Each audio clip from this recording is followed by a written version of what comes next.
Halo semuanya, gimana kabar kalian? Tentunya dahsyat luar biasa ya. Dan semoga keberlimpahan dan segala kebaikan selalu mengiringi kita sepanjang waktu. Amin. Oke, tanpa lama-lama, yuk kita simak terobosan hidup berikut ini.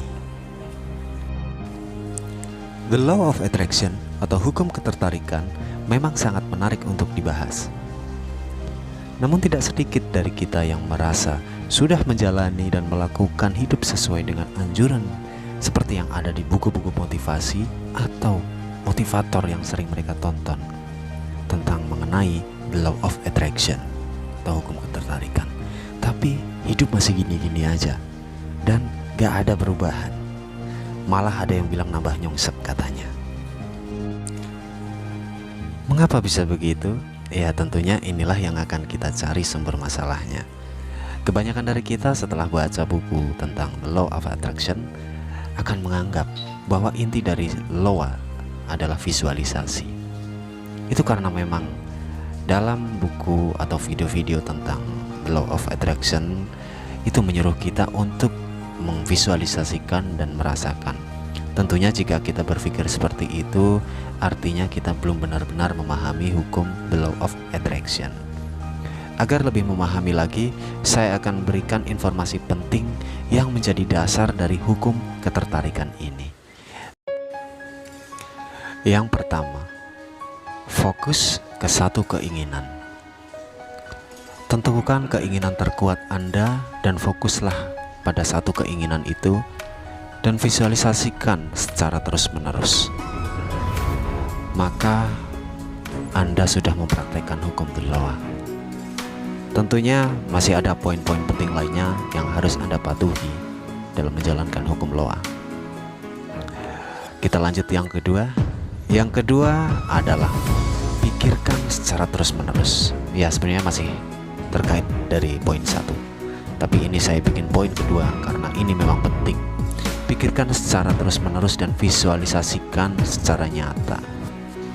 Nah, yang ketiga, jangan terlalu nafsu atau ngotot pada apa yang jadi tujuan Anda. Ya, karena semakin Anda ngotot, maka ia akan semakin menjauh. Semakin dikejar, maka semakin menjauh. Itulah hukum the law. Yang keempat, nikmati hidupmu dan ikuti tarikan alam.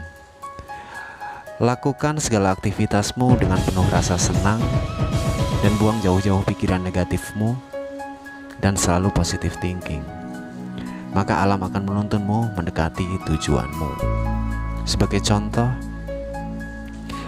jika biasanya kamu gak suka baca koran, tiba-tiba ada keinginan kuat untuk baca koran. Ya, lakukan saja. Itu adalah cara alam menuntunmu. Bisa jadi saat kau baca koran itu, kamu menemukan peluang bisnis atau pekerjaan yang kamu impikan. Dan yang terakhir, perbanyaklah rasa syukur. Syukuri apa yang sudah kamu miliki dan rasakan setiap hari. Sebagai tambahan, gunakanlah afirmasi singkat ini. Katakanlah setiap saat dan setiap waktu. Afirmasinya cukup simpel. Cukup mengatakan dalam hati, terima kasih, terima kasih, terima kasih. Sesuaikan saja dengan keyakinanmu. Jika seperti saya sebagai orang muslim, maka yang saya ucapkan adalah Alhamdulillah, terima kasih ya Allah atas segala apa yang Kau berikan. Dan kata-kata ini selalu saya ucapkan secara terus-menerus. Dan saya rasakan betul perasaan syukur ini. Power terkuat dalam loa adalah bersyukur. Dengan begitu, maka jangan kaget jika Anda dipaksa oleh keadaan menuju ke keadaan yang berlimpah ruah dan tercapainya segala keinginan. Sekian dulu video dari saya. Dan jangan lupa subscribe, like, dan bagikan kepada teman-teman kalian untuk agar teman kalian mendapatkan manfaat dan kebaikan dari video-video ini. Nyalakan loncengnya agar kalian tidak ketinggalan video-video menarik lainnya yang akan saya upload berikutnya. Dalam video ini saya tidak bermaksud menggurui Anda, namun saya hanya ingin berbagi, sekaligus saya pun sedang mempraktikkan hukum Law of Attraction. Karena dalam hukum the Law of Attraction, berbagi itu akan semakin banyak mendatangkan kebaikan yang akan datang kepada kita.